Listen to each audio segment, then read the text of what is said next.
Oi, pessoal. Então eu venho aí me manifestar depois de muitos dias, né, sumida da rede social. Eu achei sim que eu tava me despedindo da vida. Eu achei sim que eu nunca mais ia ver meus pais. Eu achei sim que todos nós iríamos pro plano espiritual. Eu clamei muito pela minha vida, mas pelas vidas de todas as pessoas que estavam ali comigo. Meu pai, meu irmão, minha mãe, meu marido. Eu não sabia nadar. Sempre tive pavor de água. Quem me conhece sabe que se eu vou na praia eu só molho os pés e faço, né, a minha saudação mãe Iemanjá. E literalmente eu só pensava, eu preciso salvar minha vida, preciso salvar a vida dos meus pais, os meus cachorros precisam ficar bem. Quem sabe que a gente tem essa casa no interior do lado dos meus pais, sempre foi para estar mais perto dos meus pais. E foi por causa que a gente ama animais. Então eles são tudo na nossa vida. Literalmente é isso. E eu contei que eu tive uma premonição, né, através de um sonho, na noite anterior, a que começou a subir o rio, que ia dar na minha casa, que é um pouco mais alta que a dos meus pais, até na janela. E me veio o sentimento, eu não vou sobreviver, mas eu preciso estar lá. Esse era o sentimento. Então, quando veio a enchente, eu falei, gente, vai dar até a janela, vamos pedir já socorro, ainda vai subir muito. Não, meu pai disse, capaz, eu moro desde que eu nasci aqui. Se encher mais do que da outra, aqui enche só um pouquinho, porque o rio se espalha, a Lajada inteira vai estar perdida. E ali a gente estava. De repente, a gente viu que não dava mais para ficar sentado nas cadeiras dentro de casa, porque a água estava chegando à bunda. E nós fomos subindo a escada. E colocamos os cachorros para cima. Gato a gente não conseguiu ter acesso. Um dos cachorros não quis ficar ali com a gente e se foi, mas a gente não tinha o que fazer. No meio da água era muita correnteza. Nós tínhamos passado o dia levantando as coisas. Levantando mesmo. E cada vez a gente levantava mais. E não adiantava. De repente a gente foi subir para aquela escada e a gente passou a noite inteira ali, sentado empoleiradinho, porque essa escada tinha um brasilite que não permitia a gente chegar para a laje por dentro, porque um dia a gente pensou em construir um segundo piso ali, então a gente já tinha feito dessa forma. E os cachorros, eles estavam mais pra cima, eu tava com a minha bebezinha, a Gaia, eu não quis deixar ela aqui enlajada, porque eu pensei, vai dar uma enchente igual a outra, eu boto ela num lugar alto, ela vai estar perto de mim, ela precisa se alimentar de manhã e de noite, tem que cuidar da alimentação dela, porque ela é uma bebê, ela tem 3 meses, vou deixar só a gata aqui. Ela foi comigo. Tá.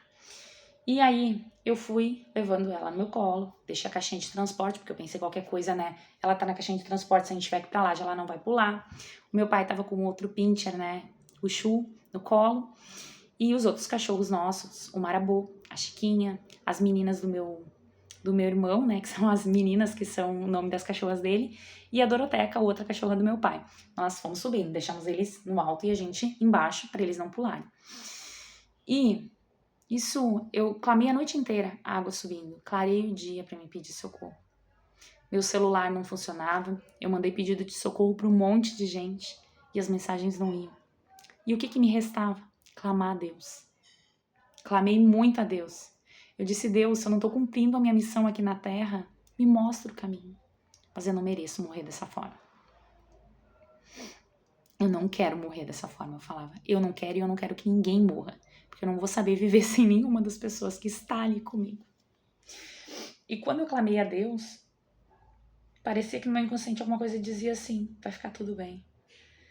Mas ao mesmo tempo vinha uma voz, não sei de onde, que dizia assim, não vai ficar tudo bem. Então eu tava ficando literalmente fora da caixa. Mas me mantive ali. Eu só de bermuda, toda molhada, né? Com um coletinho que eu tinha achado, que todo mundo ria de mim, que eu disse que para mim ficar no interior eu tinha que ter um colete, né? E os meus pais também com colete, peguei deles, a minha mãe também pavor de água. Vamos subindo aquela escada, quando a gente chegou, acordou de manhã, né? Nem acordamos, né? Porque a gente não podia dormir a noite inteira. Tava aqueles cochilos e 2 horas da manhã arrebentou a porta da minha garagem e a água veio com tudo em direção à escada que a gente estava.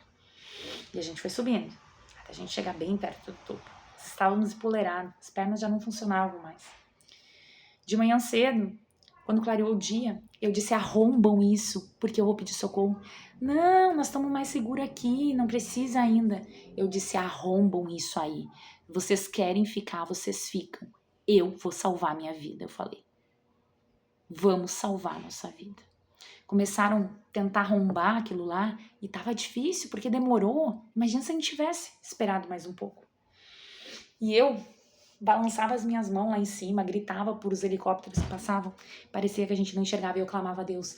Faz com que os bombeiros, faz com que a defesa civil ilumina a mente dos meus amigos, fazem com que eles peçam socorro. O pouco sinal que meu irmão tinha, ele pediu socorro. E graças a Deus estava todo mundo já pedindo socorro. E a gente ficou ali em cima daquela chapa, meu pai com o cachorrinho dele no colo, eu com a minha. Mas eu sabia que eu não podia pular na água com a bebezinha, pelo menos, porque ela ia morrer afogada, também não sabia nadar.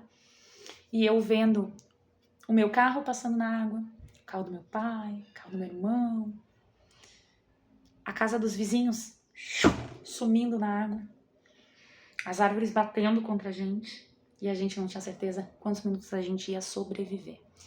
De repente, a casa dos meus pais, que é do lado da minha, caiu na água. Quando caiu na água, eu disse, ai meu Deus, o que a gente vai fazer?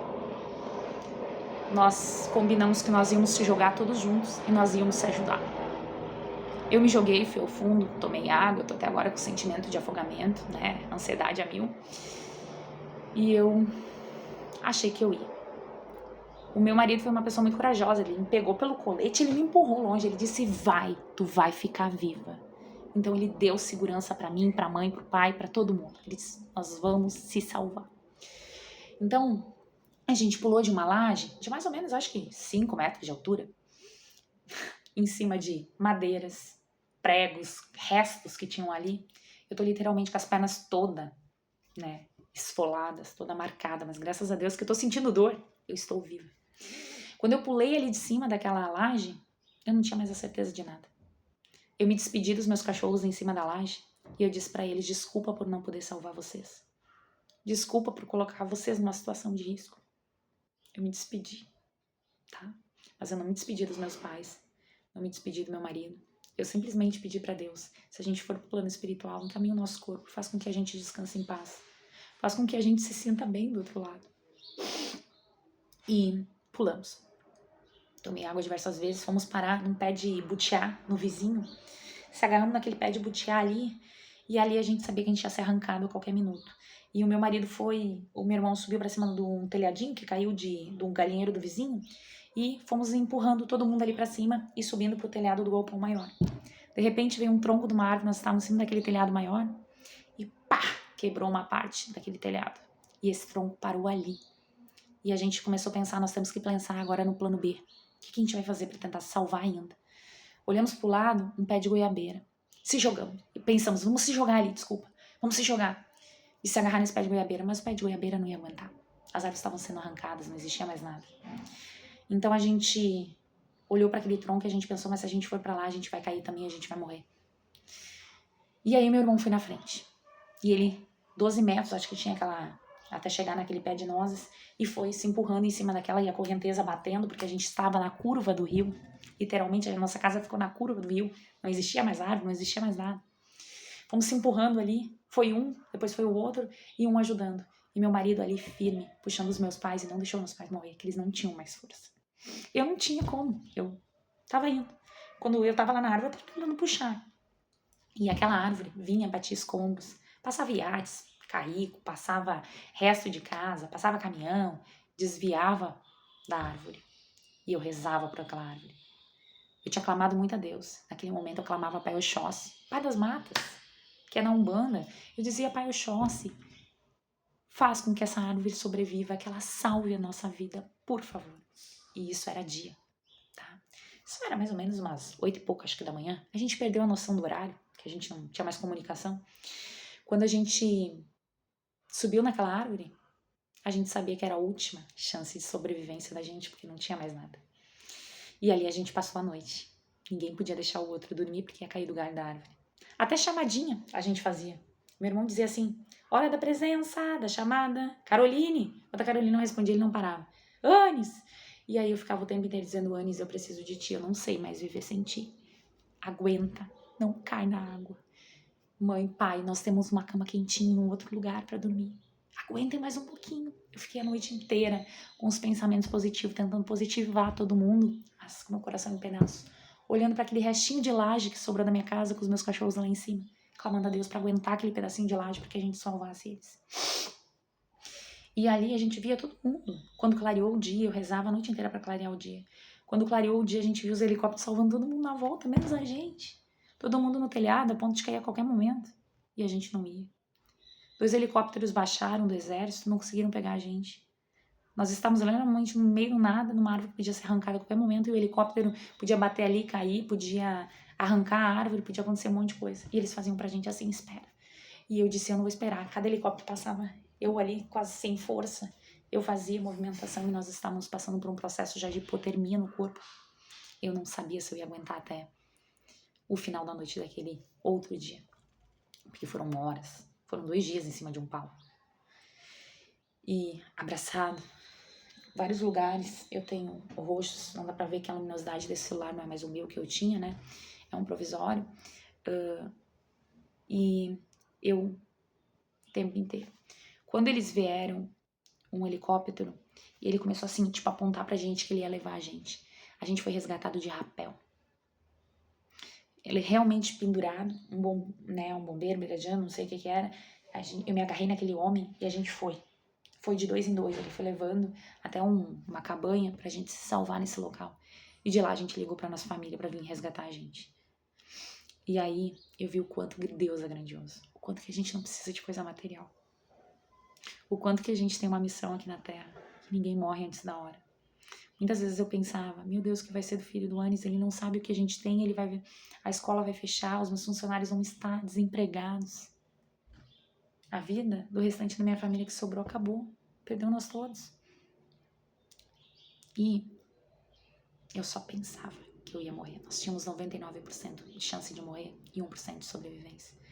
Tanto que falaram pra gente depois que o nosso resgate foi feito dessa forma e era de alto risco. Nós já estávamos com hipotermia, a gente já estava mal, a gente tinha que ir pendurado no ar, não podia entrar para dentro do helicóptero, eles não tinham como pulsar, eles não tinham mais tempo. E eu implorei pro cara que nos resgatou, leva um de nós pendurado até perto do telhado, nós pegar a caixinha da cachorrinha, ela vai morrer, os outros vão conseguir se salvar. E ele disse pra mim, nesse momento a gente tem que salvar vidas, moça. A gente não tem mais autorização de levar animais. Nas situações de risco que nem de vocês, é a vida de vocês. E aí eu disse pra espiritualidade, se tiver que encaminhar o corpo deles, mas depois do dia que baixar, eu vou fazer o possível pra ir até lá, ver se eu recupero eles. E aí, os meus pais viram a vida inteira, que eles lutaram a vida inteira com sacrifício e indo embora. Vocês viram um vídeo da minha mãe toda feliz com a cozinha nova, com o fogão novo. Tá? Que ela sempre sonhou em ter algo melhor. E agora ela vai embora. Não ter mais nem casa pra morar, não ter mais carro. Não ter literalmente nada. E aí eu digo pra vocês, valorizem as pessoas que vocês amam. Trabalhem, investirem tempo pra estar aqui com quem vocês amam. A vida é aqui, a vida é agora, a vida é um instante. Não importa se tu tem dinheiro, não importa o que tu achas, se tu te acha superior aos outros. Nós, literalmente, nós não somos nada diante da força da natureza. Hoje eu não sei notícia dos meus cachorros, porque o rio voltou a subir, a gente não tem ainda como resgatá-los. Mandei mensagem para várias ONGs, eu quero muito notícia deles, eu quero... Enfim, quem me conhece sabe, eu dou, quando eu sei que o animal precisa de uma cirurgia, eu faço pix, ajudo, eu dou ração, quando pedem pra mim, eu faço qualquer coisa. E hoje eu não tenho os meus filhos junto comigo, mas eu tenho os meus pais. Eles precisam de muita força e a gente vai ajudar eles a se reconstruir. Eu não sei ainda quando eu vou conseguir, né, quando estabelecer as coisas, voltar a trabalhar. Eu tô literalmente também com o meu psicológico abalado, mas quando eu tô na frente deles, eu tento me manter forte. Literalmente, na minha sala comercial, sobrou só as coisas que eu resgatei, eu acho. Não sei como tá lá, não fui lá ver, e também não importa. O importante é que eu tô viva. Quero agradecer aos milhares de amigos de todo o Brasil que fizeram oração, e eu recebi mensagem de gente até fora, né, do país que está agora, que são meus clientes dentro do contexto oracular, dizendo: Carol, tu precisa de ajuda, tu precisa de alguma coisa. Eu digo: eu não tô precisando de nada, mas meus pais sim, eles estão precisando. E literalmente eu vi o quanto depois, quando eu consegui baixar o meu WhatsApp nesse celular aqui, o quanto que tinha gente pedindo socorro pela gente.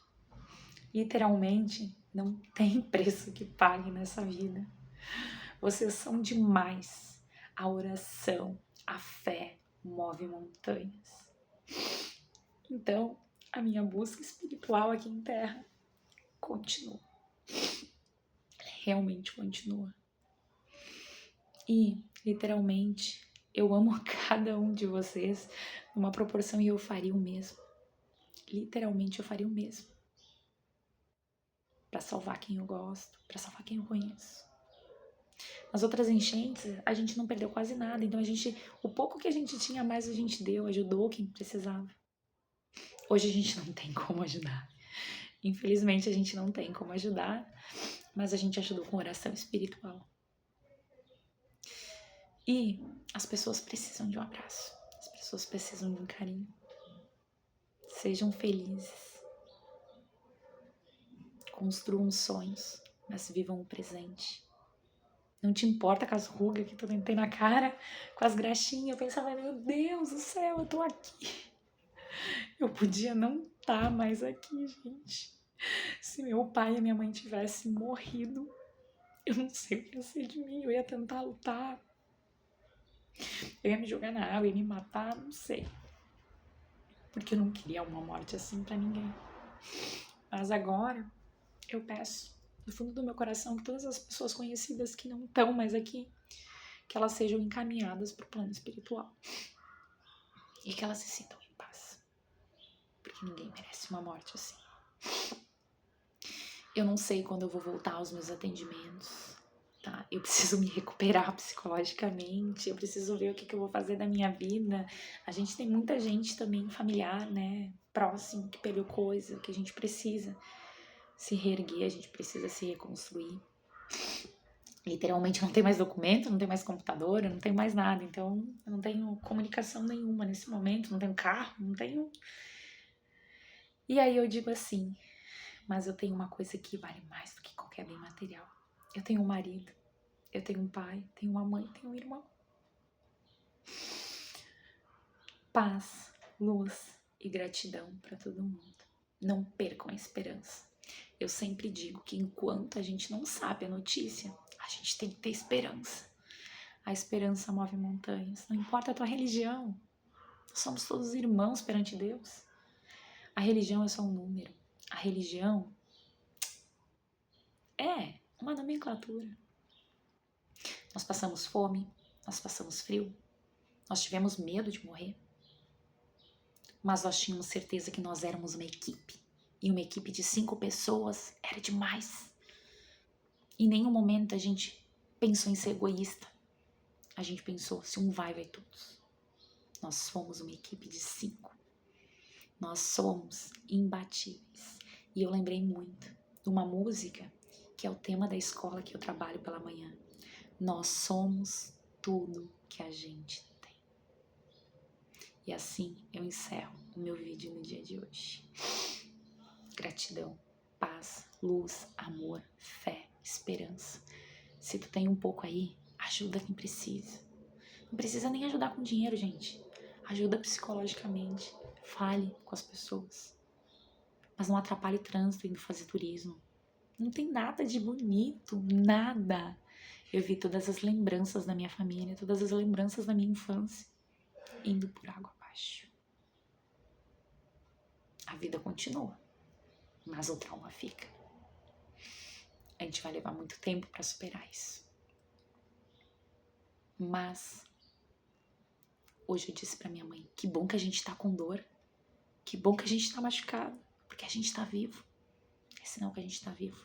Literalmente, no final da tarde de sexta-feira, eu não acreditava que eu estava sendo resgatada. Eu não acreditava que eu estava viva. Eu estava falando com as pessoas e eu não acreditava que eu estava viva, gente. Vocês imaginam o que é isso? Tu não acreditar que tu tá viva. Eu olhava pro fundo dos olhos do meu pai e eu dizia, a gente tá vivo. E literalmente era isso. Era isso. Gratidão ao bombeiro que nos salvou. Ele prometeu que ia nos salvar, a minha família, e ele nos salvou. Era a última chance que nós tínhamos de sobrevivência naquele momento. E ele foi lá e ele fez, mesmo sabendo que era alto risco. E é isso aí, gente. Desculpa, eu não sei o que falar, eu não sei hoje me pronunciar, eu só sei que Deus é imbatível e a gente tem uma missão. Eu vivi uma experiência paranormal, mas eu tô aqui. Eu tô aqui.